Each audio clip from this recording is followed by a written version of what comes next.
Chris et Sally sont meilleurs amis. Ils habitent dans la même ville, mais dans des quartiers différents. Ce matin, ils ont décidé d'aller à la même gare. Chris est sorti de chez lui 15 minutes avant Sally. Ils se sont rencontrés dans un parc. Qui des deux était plus proche de la gare lorsqu'ils se sont rencontrés?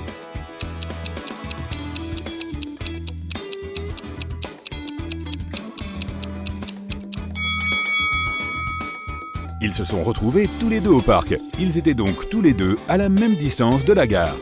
Chris et Sally arrivent à la gare à l'heure, mais ils doivent encore acheter leur ticket. Un ticket coûte 50 centimes. Chris donne 1 € au guichetier sans rien dire. Le guichetier lui donne 2 tickets de manière automatique sans même le regarder. Pourquoi?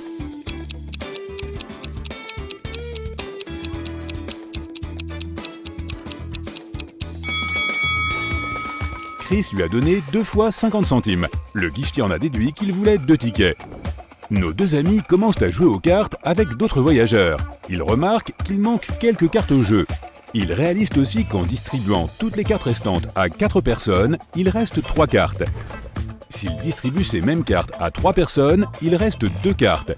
S'ils les distribuent à 5 personnes, il leur reste encore une fois 2 cartes. Combien de cartes y a-t-il dans le jeu?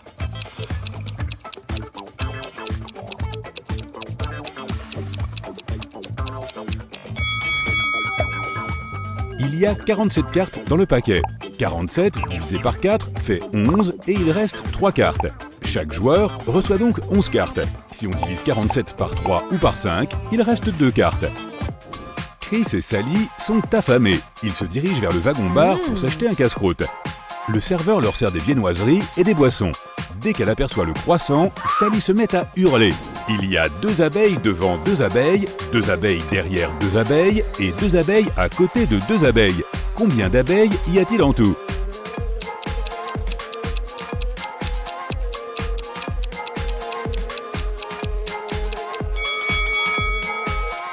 Même si on dirait qu'il y a plein d'abeilles partout, en réalité, il n'y en a que 4. Elles sont juste en carré.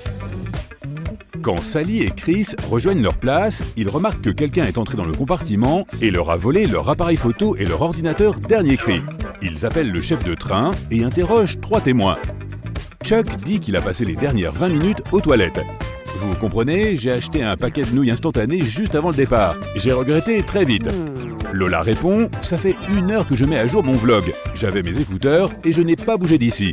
Et Daniel dit, j'ai fait la fête toute la nuit, donc je me suis endormi à peine je suis monté dans le train. Qui ment?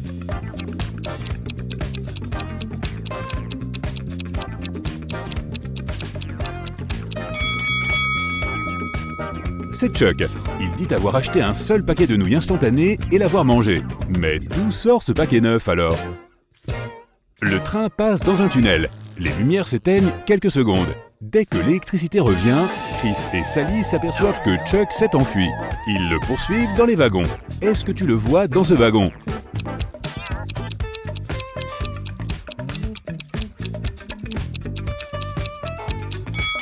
Il se cache juste là. Et dans ce wagon, où est-il?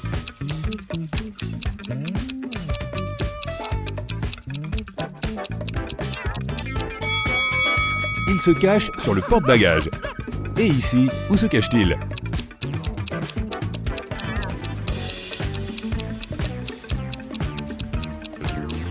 Le voilà, il porte un uniforme pour se faire passer pour quelqu'un du personnel du train. Nos aventuriers descendent du train à Barcelone. Ils prennent le taxi pour rejoindre l'appartement qu'ils ont loué. Le chauffeur est très généreux, il leur dit « Je vous offre votre course si vous résolvez mon énigme.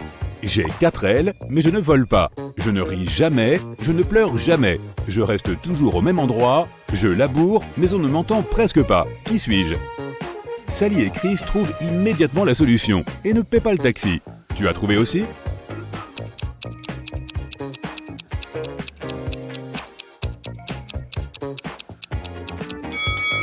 La bonne réponse est le moulin à vent.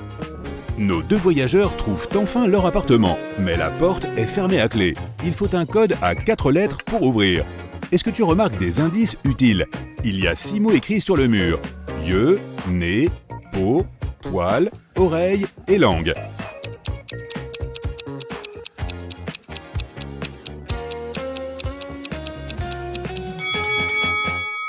Tous les mots correspondent à des organes sensoriels, sauf les poils. C'est un indice, le code est poil.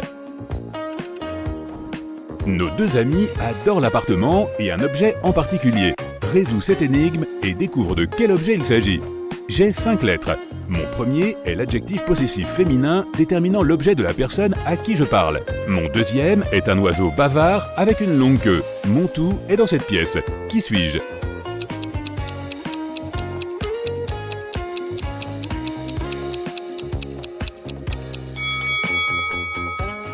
Je suis le tapis. Sally et Chris se baladent sur la plage. Ils construisent un très beau château de sable, puis se baignent. En sortant de l'eau, ils remarquent que quelqu'un a détruit leur château. Ils interrogent 3 personnes qui passaient par là. François répond « J'étais en train de mettre de la crème solaire sur le dos de ma femme, je n'ai pas vu votre château. » Billy dit « Je jouais au ballon avec mes amis. J'ai été super concentré, je n'ai pas touché à votre château. » Alice répond « J'ai vu un monsieur bizarre qui se promenait. C'est lui qui a détruit votre château. Les gens sont si mal élevés de nos jours. Qui ment ? »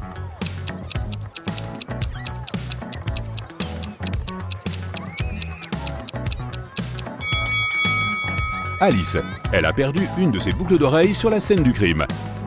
Nos 2 aventuriers se dirigent vers une fête sur la plage. Chris demande au DJ de mettre son morceau préféré. Le DJ répond « Oui, ok, mais tu dois d'abord résoudre cette énigme. Tu me trouveras toujours dans les célébrations, mais jamais dans les moments tristes. Je suis la première de mon espèce. On me trouve dans le train et l'avion, mais jamais à vélo ou dans le bus. Je ne suis pas au Mexique, je préfère Monaco. Qui suis-je ? » Chris a trouvé la solution immédiatement. Et toi ?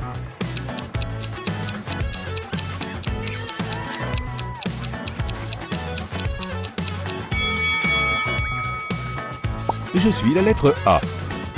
Nos 2 amis organisent une sortie en bateau pour le jour suivant. Sally décide donc de vérifier la météo. Est-ce que c'est une bonne idée, le bateau ?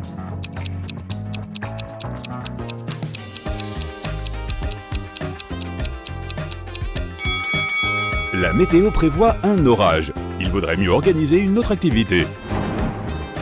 Chris et Sally décident de visiter le jardin botanique pour profiter de la flore et de la faune locale.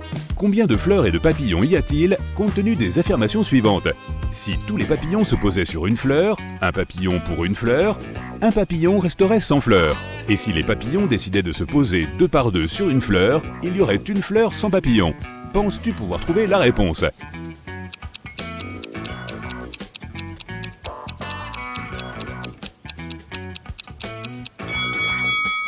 C'est ça, il y a 4 papillons et 3 fleurs. Les 2 copains vont visiter le musée local. Ils se perdent au sous-sol. En cherchant la sortie, ils tombent sur 3 portes qui mènent à l'extérieur. Derrière la première porte, il y a un zombie et d'autres monstres affamés. Derrière la deuxième porte, il y a un lac dont l'eau est si froide que personne ne peut y résister plus de quelques secondes. Derrière la troisième porte, il y a un dinosaure qui crache du feu. Par quelle porte devraient-ils passer s'ils veulent survivre ?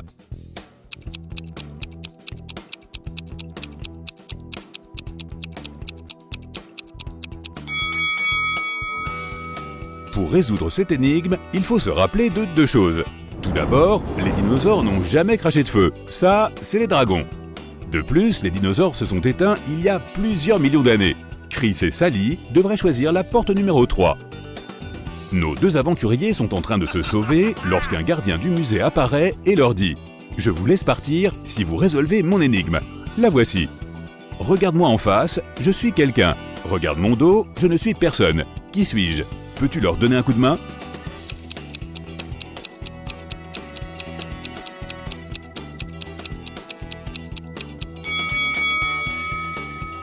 Un miroir. Chris et Sally entrent dans un magasin de souvenirs pour acheter des cadeaux à leurs amis. Le vendeur leur présente 3 boîtes, mais ils ne peuvent en choisir qu'une. Peux-tu les aider à choisir la bonne boîte ?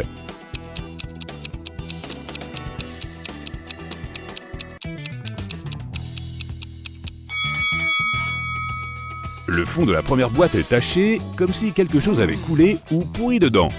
La deuxième boîte a l'air toute propre et chic, il se peut que le contenu soit bof.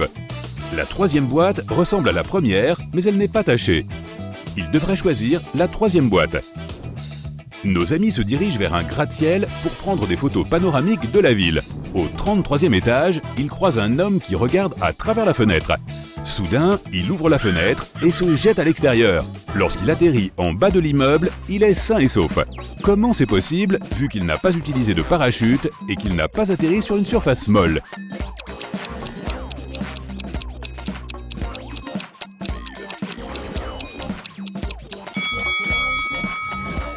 Cet homme est un laveur de vitres. Il a sauté à l'intérieur du bâtiment quand il a fini de laver les vitres du 33e étage. Quand tu en as 3, tu en as 3. Quand tu en as 2, tu en as 2. Quand tu en as 1, tu n'en as aucun. De quoi s'agit-il? Sais-tu résoudre cette énigme?